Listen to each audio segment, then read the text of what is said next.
Idea है कि हमारा जो एग्ज़ाम होता है वो 30% क्या रहता है एमसीक्यू और 70% जो रहता है वो क्या रहता है सब्जेक्टिव पेपर रहता है। इन्हीं चॉइस वगैरह भी होती है एग्ज़ाम में या सारे क्वेश्चन अटैम्प्ट करने पड़ते हैं? चॉइस होती है। कितनी चॉइस मिल जाती है? चलो कोई बात नहीं। अभी देखो लेटेस्ट एग्ज़ाम हुआ था अपना। लेटेस्ट एग्ज़ाम जो हुआ था कब हुआ था? दिसंबर 2024। जब आपने फाउंडेशन में अपीयर किया है तो बहुत सारे बच्चों ने इंटर में भी अपीयर किया है। तो ये कॉस्ट अकाउंटिंग आपका एक पेपर है। इस पेपर को दिखाने के पीछे पर्पज़ क्या है? आपको एक एग्ज़ाम का पैटर्न पता लगना, और एग्ज़ाम का पैटर्न बताने के पीछे पर्पज़ क्या है? स्टडी का तरीका क्या होना चाहिए। बेटा अभी जैसे रिजल्ट आ जाएगा तो आप एग्ज़ाम में कब अपीयर करोगे, जून में या दिसंबर में? अभी तो जून का सोचा है। जून का सोचा है। बेटा आपने क्या सोचा है? जून ही सोचा है। जून सोचा है। जून में अगर आप अपीयर करते हो you can appear in group 1। I think group 1 में अपीयर कर सकते हो आप। अगर दिसंबर में अपीयर करते हो तो बोथ ग्रुप के लिए आप जा सकते हो, क्योंकि कुछ ट्रेनिंग वगैरह भी होती है जो कि आपको बीच में करनी पड़ती है कंप्यूटर से रिलेटेड, आईटी से रिलेटेड। तो ये जो पेपर होता है अपना, इसमें 2 सेक्शन में बटा हुआ पेपर होता है, सेक्शन ए और सेक्शन बी। सेक्शन ए में कंपलसरी क्वेश्चन होता है, एमसीक्यू क्वेश्चन होंगे, जिसमें आपको 2x15 देखने को मिलता है, मतलब 2-2 नंबर के 15 क्वेश्चंस। यहाँ पे बच्चों का एक बहुत बड़ा डाउट होता है कि सर 2 नंबर का क्वेश्चन है, क्या मैं यहाँ पे केवल और केवल सी टिक करके आऊँगा या सी लिख के आऊँगा तो क्या मुझे 2 नंबर मिल जाएंगे सी लिखने के? तो आंसर है यस। एक्चुअल में आज से 2 साल पहले तक, 2 नहीं 1.5 साल पहले ही कहूँ तो 1.5 साल पहले तक इंस्टीट्यूट बोलता था आपको रीज़न भी लिखना है। 1 नंबर आपको ABC लिखने का मिला करता था और 1 नंबर आपको मिला करता था रीज़न लिखने के।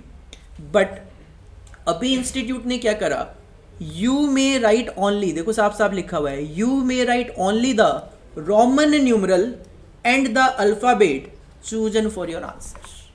मतलब जो रीज़न वाला खेल था कि 1 नंबर रीज़न का और 1 नंबर ABC लिखने का, उसमें क्या होता था, कॉपी चेकर पे डिपेंड करता था। रीज़न मेरे को अच्छा नहीं लगा तो मैं 1 नंबर दे के निकल जाऊंगा।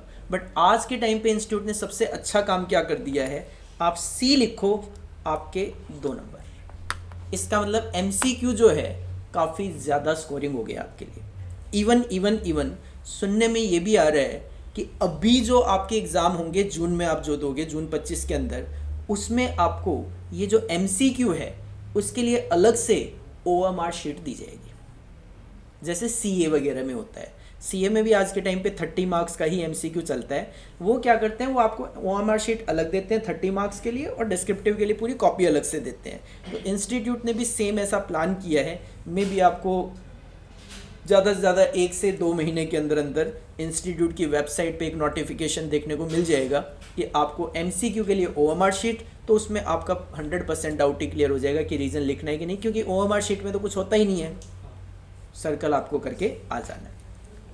तो 2-2 नंबर के 15 क्वेश्चंस आपको यहाँ पे देखने को मिलेंगे।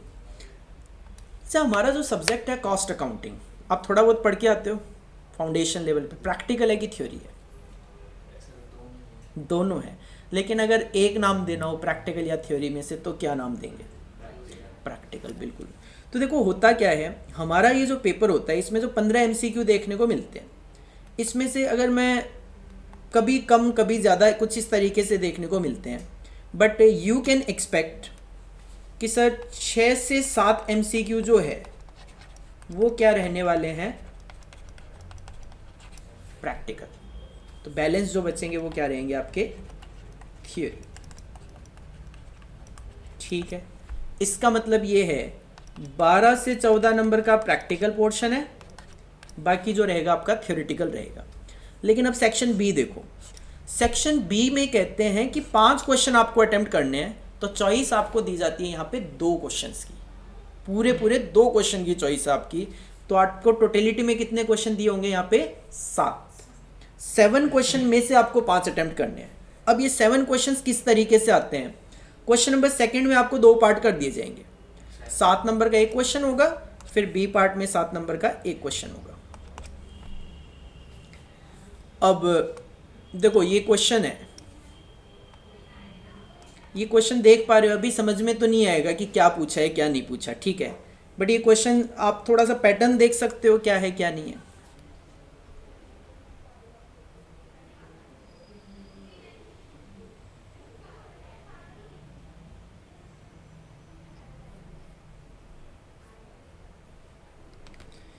हाईएस्ट जो मार्क्स हैं किसी भी स्टूडेंट के मेरे अभी तक वो 95 मार्क्स ऑलरेडी आए हुए हैं, ठीक है। ये मैं क्या दिखाना चाह रहा हूँ आपको, थोड़ा सा देखो, ये हमारी जो करंट बैच चल रहा है उसके नोट्स हैं, ठीक है, मेरे सब्जेक्ट के नोट्स हैं ये कॉस्टिंग के।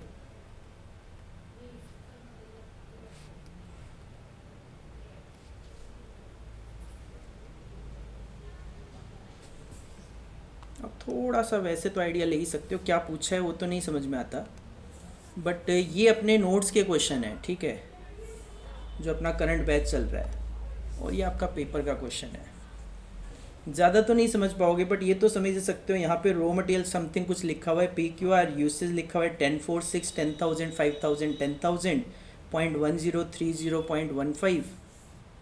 ये देखो PQR की जगह ABC है, 10, 4, 6, 10,000, 5,000, 10,000, 8,000, 4,750 सेम। मतलब अप्रॉक्स मैं बात करूँ आधा पेपर 50% पेपर जो है आपको डिट्टो देखने को मिल जाता है। डिट्टो का मतलब ये नहीं है कि सेम फिगर, जैसे इस क्वेश्चन में तो कॉन्सिडेंस है कि सेम फिगर आ गई, तो सेम फिगर नहीं, लेकिन बिल्कुल सेम पैटर्न पे केवल और केवल एक आध फिगर चेंज करके आपको दे दिया जाता है। 50% से ज़्यादा पेपर आपको हमारे नोट्स में से एज इट इज़ देखने को मिलता है। बाकी जो 50% है उसमें क्या चेंजेस आते हैं, जैसे क्वेश्चन यही है, अब यहाँ पे क्या है, हमने बोला है कि मिनिमम स्टॉक, क्वेश्चन ने मैक्सिमम स्टॉक पूछ लिया, लेकिन है तो चैप्टर का ही पार्ट, इतना वो तो चेंज करेगा। प्रोफेशनल कोर्स है, सिंपल सी बात है, ये तो नहीं कि 100 मार्क्स का एज इट इज़ पूछ लेगा, नहीं पूछेगा। एक्चुअल में आपके एग्जाम का जो पेपर का पैटर्न होता है, सिंपल सी मैं बात करूँ, 40% is the easiest one, 40% is the medium and 20% is the tough level. कुछ इस तरीके से पेपर को फॉर्म किया जाता है। तो बिल्कुल इस तरीके से दिखाने का मेन पर्पज़ यही है कि आपको डिट्टो क्वेश्चन देखने को मिल जाएंगे। क्वेश्चन नंबर 3 जो होता है उसमें भी आपको दो पार्ट देखने को मिल जाते हैं, पार्ट ए और पार्ट बी। 7 मार्क्स के आपको क्वेश्चन देखने को मिल जाएंगे। क्वेश्चन नंबर 4 में भी आपको दो पार्ट देखने को मिल जाएंगे, ए और बी, बट क्वेश्चन नंबर 5 में भी दो पार्ट देखने को मिल जाएंगे, ए और बी। क्वेश्चन नंबर 6 जो है वो आपको पूरा 14 मार्क्स का क्वेश्चन देखने को मिलता है, दो पार्ट ना देखकर एक सिंगल टॉपिक में से 14 मार्क्स का क्वेश्चन। क्वेश्चन नंबर 7 में भी आपको दो पार्ट देखने को मिल जाएंगे, ए और बी। अब ध्यान दिया होगा आपने, तो क्वेश्चन नंबर 7A तक जो है प्रैक्टिकल क्वेश्चन चलते हैं। मतलब क्वेश्चन नंबर 2 100% प्रैक्टिकल था, 3 100% प्रैक्टिकल, 4 100% प्रैक्टिकल, 5 100% प्रैक्टिकल, 6 100% प्रैक्टिकल, 7 का 50% पार्ट प्रैक्टिकल है और 50% पार्ट जो है वो थ्योरेटिकल है, और 8 जो होता है वो थ्योरी रहता है हमेशा। इसका मतलब अगर मुझे दो क्वेश्चन की चॉइस गिवन है तो मैं सेकंड पार्ट में, दैट इज सेक्शन बी में, अगर क्वेश्चन नंबर 2, 3, 4, 5, 6 अटेम्प्ट करूं, 70 नंबर का प्रैक्टिकल अटेम्प्ट कर सकता हूं। तो अगर मैं सेक्शन बी में 70 मार्क्स का प्रैक्टिकल अटेम्प्ट कर सकता हूं आउट ऑफ 70, और सेक्शन ए में अगर मैं 12 से 14 नंबर का प्रैक्टिकल अटेम्प्ट कर सकता हूं आउट ऑफ 30, तो इसका मतलब 84 to 86 मार्क्स का मैं प्रैक्टिकल अटेम्प्ट कर सकता हूं। और क्या आप कॉस्टिंग जैसे सब्जेक्ट में 100 आउट ऑफ 100 स्कोर कर सकते हो कि नहीं कर सकते? क्या लगता है, is it possible to score 100 out of 100? 95 तो ऑलरेडी आए हुए हैं, मैंने जैसे बताया, एक बच्चे के भी नहीं, दो बच्चों के आए हुए हैं, बट 95 ही आए हुए हैं, 96 नहीं आया, 95 किसी ने क्रॉस किया नहीं, 95 किसी ने क्रॉस किया नहीं, इन दो बच्चों के आए हुए हैं। 100 आउट ऑफ 100 आज के टाइम पे जो एग्जाम का पैटर्न है उसमें स्कोर किया जा सकता है कि नहीं किया जा सकता? 99% चांस है कि किया जा सकता है। देखो किया जा सकता है, मैंने आपको एग्जाम का पैटर्न बताया ही क्यों है। ये एमसीक्यू क्वेश्चंस थे, रीज़न तो नहीं लिखना। अगर आपका ABC जो लिखा है वो ठीक है, तो क्या इसमें 30 आउट ऑफ 30 पॉसिबल है कि नहीं है? सर है, बिल्कुल ठीक बात है, क्योंकि रीज़न लिखना हो ना तो दिक्कत है, क्योंकि रीज़न लिखना हो तो लाइन लिखनी पड़ेगी थ्योरेटिकल, एग्जामिनर को अच्छी लगे ना लगे। भाई एग्जामिनर मैं बैठा हूँ, एग्जामिनर आप बैठे हो, मेरे को कुछ अच्छा लगेगा, आपको कुछ अच्छा लगेगा, चॉइस वाली सी बात आ जाती है। भाई मेरे को अच्छा लगा तो मैं नंबर दूंगा, नहीं तो नहीं दूंगा। ठीक तो होना ही चाहिए, ठीक होने के साथ साथ अच्छा भी लगना चाहिए। सेक्शन बी में 70 नंबर का अटेम्प्ट करना था, प्रैक्टिकल है कि थ्योरी है? सर 70 नंबर का प्रैक्टिकल अटेम्प्ट हो रहा है, तो प्रैक्टिकल में आपके फालतू नंबर कभी नहीं कटते, ध्यान रखना इस बात का। अगर एक चीज़ आपसे पूछी गई है भाई 2 + 2 4 होते हैं, तो 4 ही होते हैं। इसमें मेरे को अच्छा लगना या आपको अच्छा लगने वाली बात रही नहीं जाती। तो अगर 2 और 2 4 होते हैं और वो क्वेश्चन 1 नंबर का है, तो 1 में से 1 देना पड़ेगा मुझे, कोई चॉइस नहीं है वहाँ पे। जबकि जो बाकी सब्जेक्ट की मैं बात करूँ, से एग्जांपल आपका थ्योरी सब्जेक्ट ले लो, कोई लॉ ले लो। लॉ में मान लो 7 नंबर का एक क्वेश्चन है theoretical, 7 out of 7 possible? Sir बहुत मुश्किल, मतलब बहुत मुश्किल का मतलब इम्पॉसिबल लाइक मान के चलो आप। क्यों? अगर 7 नंबर के क्वेश्चन में से एग्जांपल आपको किसी चीज़ के एडवांटेजेस ही लिखने हैं, 10 एडवांटेजेस लिखने हैं मान लो, 10 के 10 पहले तो ठीक हो, फिर उसकी लैंग्वेज ठीक हो, फिर मेरे को अच्छा भी लगना चाहिए। सबसे बड़ी बात क्या है, एग्जामिनर को अच्छा लगना चाहिए। और एग्जामिनर कोई एक एग्जामिनर तो है नहीं चेक करने वाला। भाई की कॉपी किसी के हाथ में जानी है, आपकी कॉपी किसी के हाथ में जानी है, उनकी कॉपी किसी के हाथ में जानी है। भाई उनकी कॉपी कोलकाता में चेक हो रही है, उनकी कॉपी दिल्ली में चेक हो रही है, और आपकी कॉपी कहीं और चेक हो रही है। हर एक को लैंग्वेज अलग अलग समझ में आती है, तीनों ने सेम लिखा है, फिर भी मार्क्स क्या मिलेंगे वहाँ पे, अलग अलग देखने को मिलेंगे। लेकिन प्रैक्टिकल के अंदर तो सेम मार्किंग रहेगी डिपेंडिंग अपॉन योर एक्यूरेसी। तो इसका मतलब मेरा समझाने का पर्पज़ क्या है, आज के टाइम पे आपका जो कॉस्ट अकाउंटिंग का पेपर है उसमें आप ये 95 को क्रॉस कर सकते हो, मतलब इम्पॉसिबल वाली बात नहीं है। और आप अपने आप को अंडर एस्टिमेट बिल्कुल मत करना कि भाई कुछ बच्चों को ऐसा लगता है सर मेरे 68% मार्क्स है, 69% मार्क्स है, किसी को लगता है 60% मार्क्स है, मैं स्कोर कर सकता हूँ कि नहीं कर सकता। आपके सामने बैठा है बंदा। मेरे अगर मैं बात करूँ 10th में 68% थे, 12th में 69% थे। सीए करने की सोचना भी मेरे लिए मतलब सीए का अपमान करने वाली बात है कि भाई 68-69% वाला सीए करने की सोचे। मेरे ब्रदर ऑलरेडी कर रहे थे, मुझे कुछ दिखाई नहीं दिया, घर वालों ने कहा भाई तू भी इसी कोर्स को कर, होता है नॉर्मली ऐसा ही होता है, तू भी इसी कोर्स को कर। हमेशा से कमज़ोर था मैं, घर वालों ने कहा नहीं क्लासेस वगैरह लेने की ज़रूरत नहीं है। उनको पता था भाई क्लास में क्या ही करके आएगा, भाई 68-69% एक कोर्स ज्वाइन करवाना था कि भाई हाँ बड़ा भाई कर रहा है तो इसको भी डाल दिया जाए। बोला क्लास व्लास की ज़रूरत नहीं है, एडमिशन करवा दिया सीए इंटर में। ग्रेजुएशन के बाद तो मैंने सीपीटी या फाउंडेशन वगैरह कुछ नहीं किया, इंटर में एडमिशन करवा दिया। उस टाइम पे 6 पेपर होते थे, 3 पहले ग्रुप में होते थे, 3 सेकंड ग्रुप में होते थे। अब 1 साल का गैप था एग्ज़ाम में। सितंबर 2004 में मैंने एडमिशन लिया था और नवंबर 2005 में मेरे पेपर थे। 1 साल से ज़्यादा का गैप था, तो पीछे से प्रेशर भी था भाई वगैरह का, बहुत ग्रुप देने हैं, बहुत ग्रुप देने हैं। मैंने कहा भाई मेरा भी तो कैपेबिलिटी होनी चाहिए देने की, बहुत ग्रुप देने हैं, बहुत ग्रुप देने हैं। दे दिए। हुआ क्या बाई चांस, पहला ग्रुप निकल गया, दूसरा रह गया। ठीक है, 68% के हिसाब से वो भी बहुत बड़ी बात थी कि भाई एक ग्रुप एक बार में निकल गया। दूसरी बार सेकंड ग्रुप दिया, वो भी निकल गया, क्योंकि थोड़ा सा कॉन्फिडेंस बढ़ गया था फर्स्ट ग्रुप निकलने की वजह से। इंटर तो निकल गया। अब बात थी फाइनल की, फाइनल में भी 6 सब्जेक्ट थे। अब होता क्या है, जब आप इंटर के बाद ट्रेनिंग पीरियड में जाते हो, आपकी भी ट्रेनिंग होती है, कितने महीने की ट्रेनिंग आपकी? 15 मंथ्स की, 15 महीने की ट्रेनिंग। देखो जो ट्रेनिंग पीरियड होगा ना, वो आपका एक लाइफ चेंजिंग पीरियड होगा। रीज़न क्या है, अभी तक आप 12th तक तो बचपना वाली बात मान लो, अभी घरों में ही रहते हो, पढ़ाई करते हो, स्टडी वगैरह करते हो, सिंपल सी बात है। जब ट्रेनिंग में जाओगे आप 50 लोगों से मिलोगे, भी एक फ्रेंड सर्कल भी होगा अच्छा खासा जो सारे प्रोफेशनल है, साथ में आपको कंपनीज में जाके काम करना है तो अकॉर्डिंगली आप लोगों से मिलोगे। तो हमारे यहाँ पे सीए में 3 साल की ट्रेनिंग उस टाइम थी, अभी 2 साल की इन्होंने कर दी है। तो मेरा वहाँ पे एक लाइफ चेंजिंग पॉइंट ही आप मान के चलो। देन मैंने 2.5 साल के बाद हमें पेपर देना अलाउड था। 2.5 साल के बाद मैंने पेपर दिए सीए फाइनल के, बोथ ग्रुप दिए, और बोथ ग्रुप फर्स्ट अटेम्प्ट में विद एसएफएम में, जो फाइनल में एफएम होता है उसमें मेरे 91 मार्क्स थे। एंड एससीएम जो कॉस्ट मैनेजमेंट पहले हुआ करता था, अभी सीए में से हटा लिया क्योंकि उन्होंने कहा कॉस्टिंग का कोर एरिया है तो कॉस्टिंग वाले पढ़ो, सीए में से वो पेपर हटा लिया। 88 मार्क्स थे। तो आप अपने आप को कभी भी ऐसे एस्टिमेट मत करना कि भाई पास्ट अगर मेरा अच्छा नहीं रहा तो मैं फ्यूचर में नहीं कर सकता। आपकी लाइफ में कभी भी चेंजिंग पॉइंट आ सकता है। भाई कोई सब्जेक्ट मान लो, से एग्जाम्पल कॉस्टिंग ही है, अब आपको कॉस्टिंग अच्छा लग गया, सिंपल सी बात है, समझ में आ गया, तो आप कॉस्टिंग जैसे सब्जेक्ट में अच्छा स्कोर कर सकते हो। तो कभी भी अपने आप को अंडर एस्टिमेट मत करना, मेरा एग्जाम्पल भी आप लेकर चल सकते हो। तो पेपर का पैटर्न आपको समझ में आया, कहानी क्या है। पेपर को आप प्रैक्टिकल मान के चलो, थ्योरी बिल्कुल मत मान के चलो।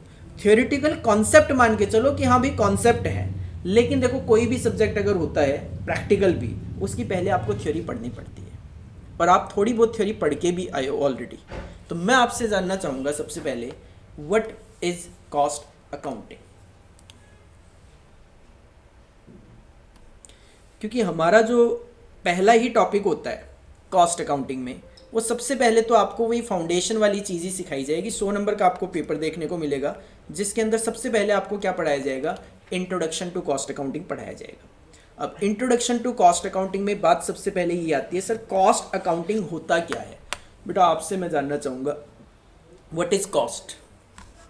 साक्षी आप भी बेटा टाइप कर सकते हो व्हाट इज़ कॉस्ट, अगर आपको कोई भी नॉलेज आप बताना चाहो तो। सब कॉस्ट जैसे हम कोई चीज़ बनाते हैं, बिल्कुल ठीक बात है। उसमें जो हमारा रॉ मटेरियल लगा उसको, और जो हमने जितने में उसको बेचा तो उसमें जो कॉस्ट निकली वो। बेचा को क्यों बीच में ला रहे हो, बनाओ ना केवल। हाँ, जो जो जो हमें चीज़ें लगी, जितने पैसे लगे। हाँ, क्योंकि बेचने पे तो देखो आपको हो जाएगा प्रॉफिट, जबकि हम अभी प्रॉफिट की तो बात ही नहीं कर रहे। हम किस चीज़ की बात कर रहे हैं, केवल और केवल कॉस्ट की। तो आप सिंपली ये बोलो कि सर जब हम किसी प्रोडक्ट को बनाते हैं तो उसको बनाने के लिए जो खर्चे लगते हैं वो सारे के सारे क्या कहलाते हैं, कॉस्ट कहलाते हैं। बेटा आपसे जानना चाहूँगा अकाउंटिंग क्या होता है। वैसे तो डायरेक्ट कॉस्ट अकाउंटिंग भी बता सकते हो, आप पढ़ के आते हो, बट फिर भी पहले अकाउंटिंग क्या होता है, एनी आइडिया। अकाउंटिंग सर वो जो भी सामान हमने बनाया कितने में बनाए वो उनके। बिल्कुल ठीक बात है।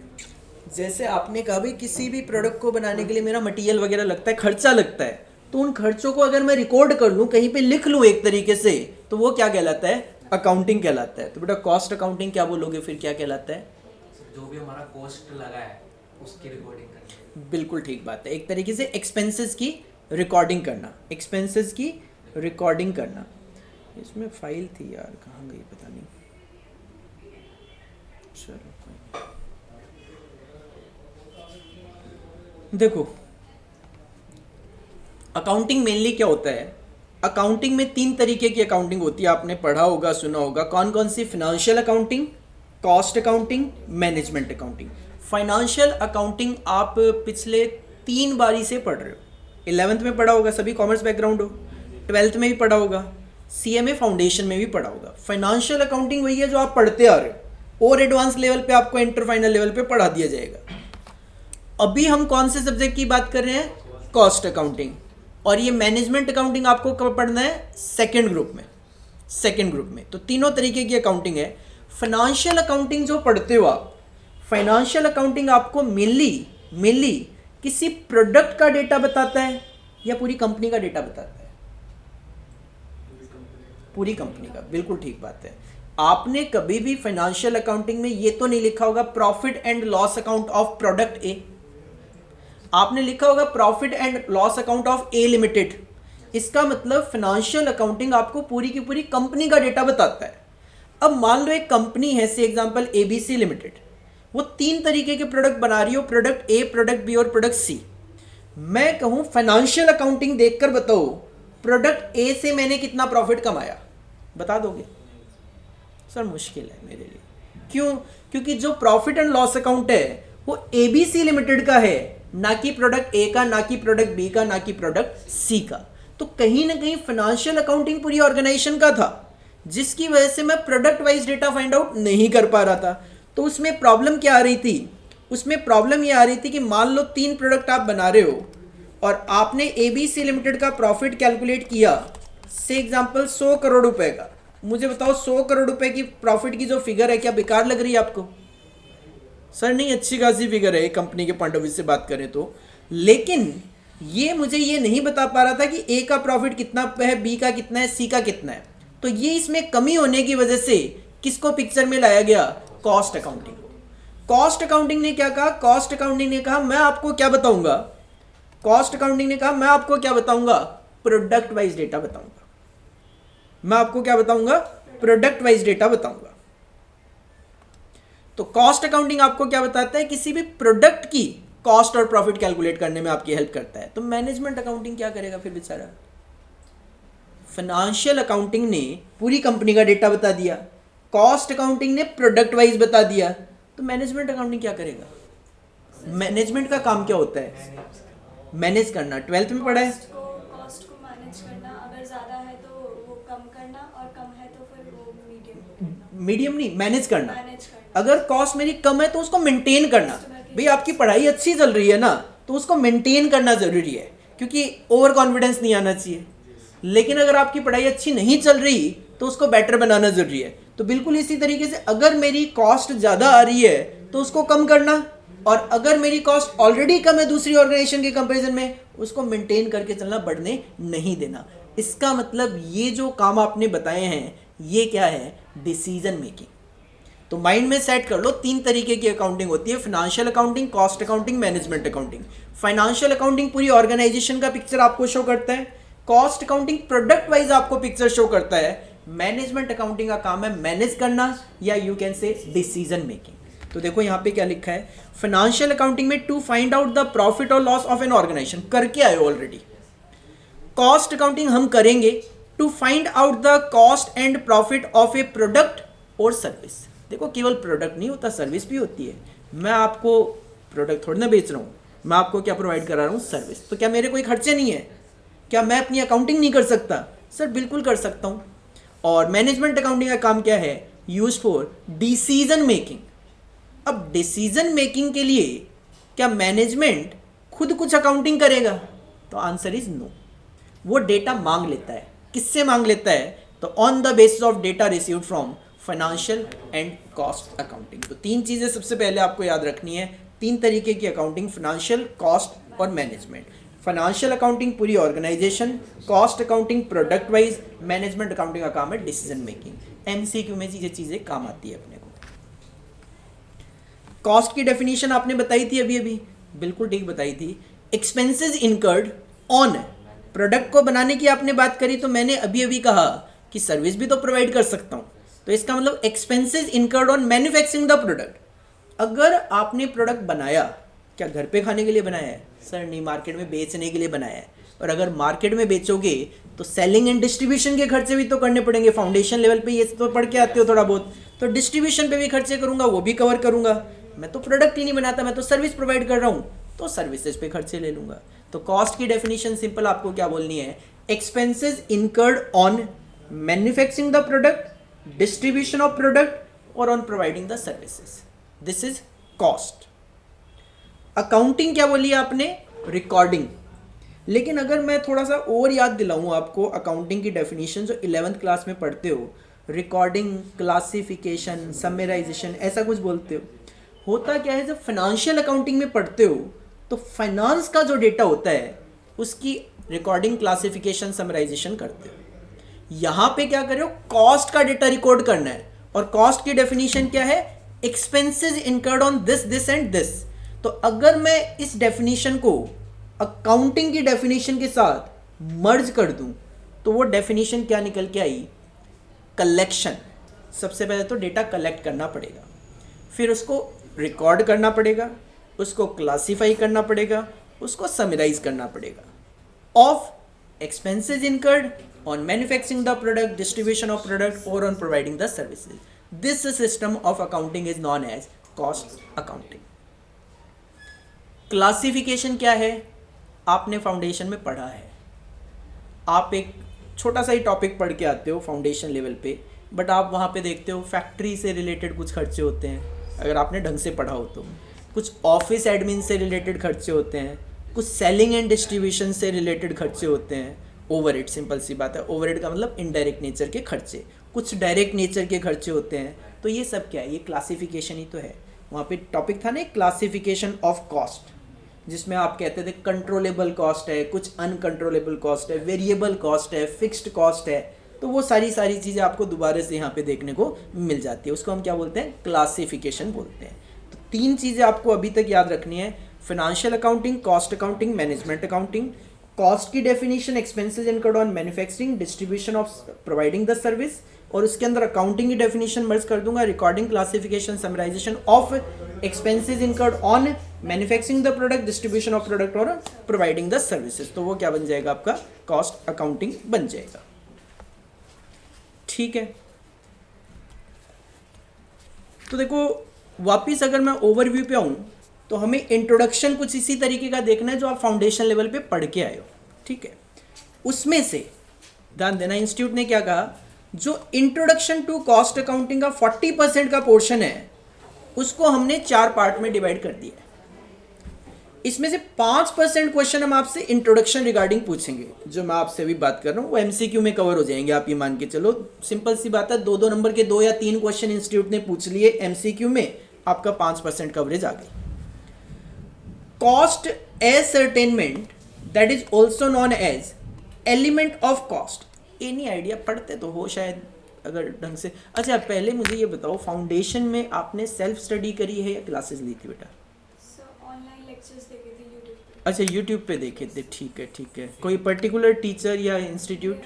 Unique ambition. अच्छा, चलो आइडिया नहीं है बेटा। अच्छा, सेम है।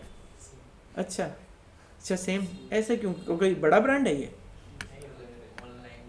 ठीक पढ़ाते थे। अच्छा, क्या नाम बताया? Unique unique ambition. Unique ambition. अच्छा, फाउंडेशन का पूरा कोर्स प्रोवाइड करवाते हैं? अच्छा, मतलब सेम है तो। अच्छा, आप एक दूसरे को तो नहीं जानते? हाँ, इसीलिए मैं पूछ रहा हूँ। आप तीनों तो चलो साथ में आए, बात समझ में आती है। इस चलो स्टडी करना बनता है, कौन है क्या है, क्या नाम है टीचर का? अलग-अलग सर हैं। अलग-अलग पंकज टीचर्स हैं। सर, अच्छा उसके कॉस्ट के अच्छा और अच्छा, मेरा नाम भी सेम है, क्या बात है। दर्शन सर लॉ के। अच्छा, दर्शन खड़े सर। दर्शन धोखा। अच्छा, धोखा। और मोहित सर अकाउंट्स के। मोहित बंसल या क्या नाम है? अब ये नाम भी है ना, सारे ऐसे ही आ रहे हैं भाई, सिमिलर से। जैसे दर्शन खड़े सर को मैं जानता हूँ, बट आपने जो दर्शन बताया उनको नहीं जानता। मोहित में मोहित अग्रवाल तो रहे नहीं, मोहित बंसल है, पुणे के बेस्ड है। अच्छा चलो, मोहित अग्रवाल सर तो रहे नहीं। और एक सब्जेक्ट और बच गया ना, अकाउंट्स कौन पढ़ाते हैं? अकाउंट्स, अच्छा मोहित। चलो सर्च करूँगा मैं, आज ही सर्च करूँगा। ठीक है चलो, तो इसका मतलब आप लोगों ने वैसे ही पढ़ा है, क्योंकि एक तो देखो सीक्वेंस स्टडी होती है, बट ठीक है फाउंडेशन में सीक्वेंस स्टडी करवा भी रहे हैं यूट्यूब पे, तो ऐसी कोई दिक्कत नहीं है। तो एलिमेंट पढ़ा है। कॉस्ट के एलिमेंट कौन कौन से होते हैं?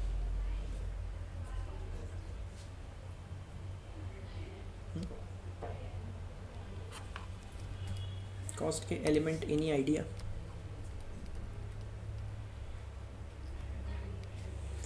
एक्चुअल में पहला क्वेश्चन जो था एग्जाम में यही था इस बार का, which one of the following classification is made for distinction between direct cost and indirect cost. तो एक्चुअल में जब आप अपनी कॉस्ट को एलिमेंट के बेसिस पे क्लासीफाई करते हो तो होती है 2 तरीके की cost, one is known as direct cost and one is known as indirect cost. तो डायरेक्ट कॉस्ट क्या होती है बेटा? Any idea what is direct cost? कोई बात नहीं, जो हमारी कॉस्ट को इफेक्ट करती है। कॉस्ट को इफेक्ट करती है? कॉस्ट है जो कॉस्ट को इफेक्ट करती है, जो गड़बड़ हो कॉस्ट गई। बनाने में इफेक्ट करती है, जैसे रॉ मटेरियल है। हाँ। और इलेक्ट्रिसिटी हम्म, और ट्रांसपोर्ट।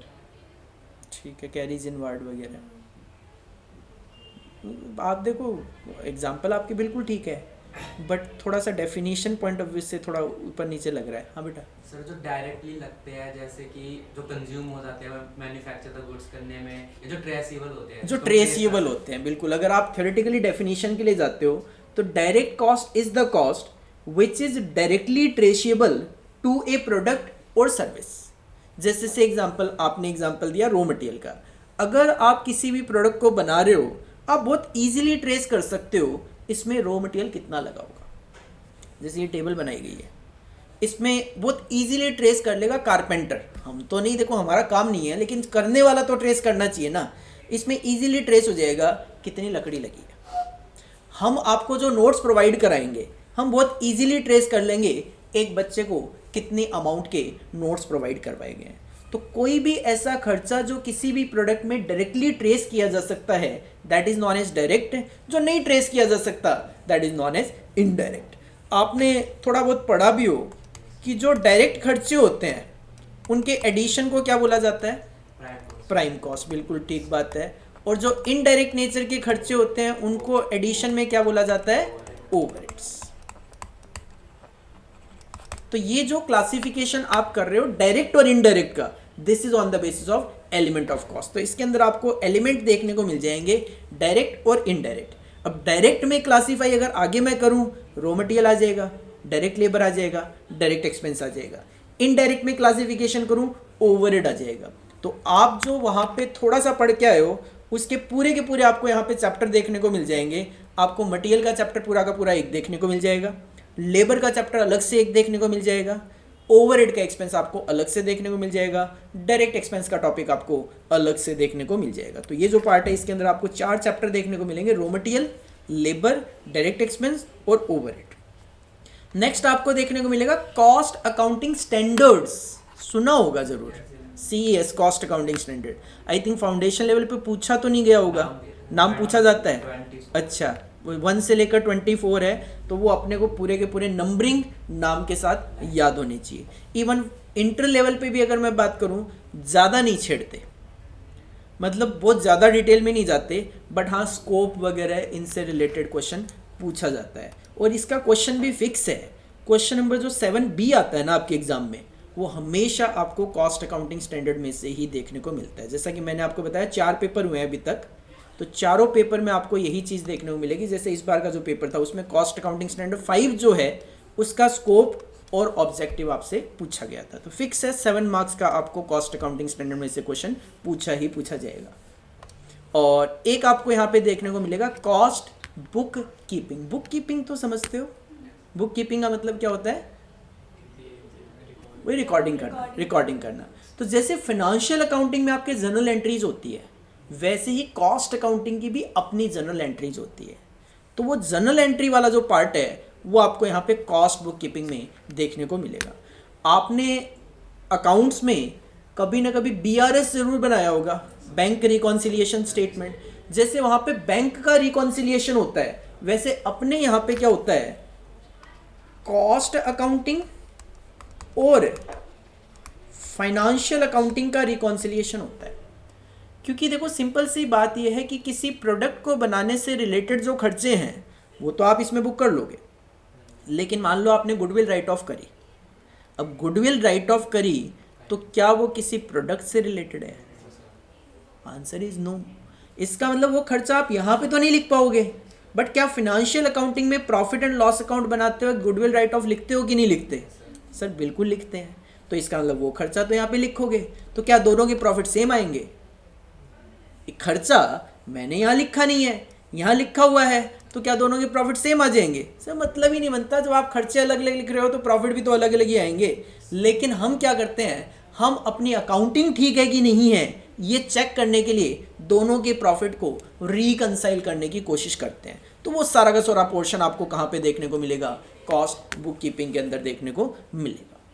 तो देखो आज की क्लास तो यहीं पे मैं ओवर करूँगा, ठीक है, क्योंकि थोड़ा लेट भी स्टार्ट हुई थी एंड अप्रॉक्स 1 आवर हो गया, थोड़ा बारिश वगैरह की वजह से आज आप भी लेट थे। तो मेन देखो यही है कि अपने को जो कॉस्ट अकाउंटिंग में पढ़ना है वो काफ़ी सारे टॉपिक्स हैं जो कि पढ़ने हैं, और काफ़ी सारे टॉपिक्स होने के पीछे रीज़न ये है कि मैं सर्विस प्रोवाइड कर रहा हूँ। एक कंपनी ये पेन बना रही है, एक कंपनी चेयर टेबल्स बना रही है, तो क्या मैं अपनी कॉस्ट कैलकुलेट करने का तरीका, चेयर टेबल बनाने वाली कंपनी, इलेक्ट्रिकल पेन बनाने वाली कंपनी, क्या हर एक का कॉस्ट और प्रॉफिट कैलकुलेट करने का तरीका सेम होगा? मतलब ही नहीं है, क्योंकि मैंने तीनों ही चीज़ें बिल्कुल डिफरेंट रखी है। ये इलेक्ट्रॉनिक आइटम है, वो एक कारपेंटर से रिलेटेड काम हो गया जो कि जैसा कस्टमर बोलता है उस हिसाब से वो बना के दे देता है, और सर्विस तो बिल्कुल डिफरेंट होती ही है। तो अलग अलग केसेस में अलग अलग तरीके से कॉस्ट कैलकुलेट की जाती है, अलग अलग तरीके से प्रॉफिट कैलकुलेट किए जाते हैं, जिसकी वजह से आपको अपने सिलेबस में एक ब्रॉड कवरेज देखने को मिलेगी कि किस ऑर्गेनाइजेशन को किस तरीके से अपनी कॉस्ट और प्रॉफिट कैलकुलेट करना है। आपके सिलेबस में टोटलिटी में आपको 15 चैप्टर्स में मैं अपना सिलेबस कंप्लीट करवाऊंगा, जिसमें 12 जो चैप्टर होंगे वो चलेंगे कॉस्ट और प्रॉफिट की कैलकुलेशन को लेकर, और 3 जो चैप्टर हैं वो चलेंगे डिसीजन मेकिंग को लेकर। जो 3 चैप्टर डिसीजन मेकिंग को लेकर आप यहाँ पे पढ़ोगे उसका यहाँ पे बेसिक दिया गया है, जिसका एडवांस्ड लेवल आपको सेकेंड ग्रुप में मैनेजमेंट अकाउंटिंग में जाके भी देखने को मिलेगा। वो 3 चैप्टर होंगे, marginal costing, standard costing and budgetary control. तो आज की क्लास बेटा यहीं पे ओवर करेंगे, और आपको अगर कुछ भी पूछना है रिगार्डिंग CMA इंटर या सब्जेक्ट के रिगार्डिंग तो आप पूछ सकते हो। ये ग्रुप 1 का सिलेबस कब तक हो जाएगा? ग्रुप 1 का सिलेबस की अगर मैं बात करूँ, अप्रॉक्स आप 4 मंथ्स का टाइम लेके चलो, कम से कम 4 मंथ्स का। आपके एग्ज़ाम जो होते हैं वो 10 जून से होते हैं, तो आप हमारी तरफ से ये एक्सपेक्ट करके चलो कि अप्रॉक्स आप 30 अप्रैल से लेके 5 मई तक बीच में फ्री हो जाओगे। आपके पास 1 मंथ, मतलब 1 मंथ आपको देंगे ताकि आप रिवीजन कर सको आराम से। और पूरा का पूरा हमारा भी रिवीजन फास्ट ट्रैक आता है हमारे यूट्यूब चैनल पे, वो आपको काफ़ी ज़्यादा बेनिफिशियल होगा। जैसे ये 30 मार्क्स का जो MCQ है उसके लिए पूरा MCQ बैंक जो है वो हम अलग से आपको यूट्यूब पे करवाएंगे। और कुछ पूछना है पूछो बेटा।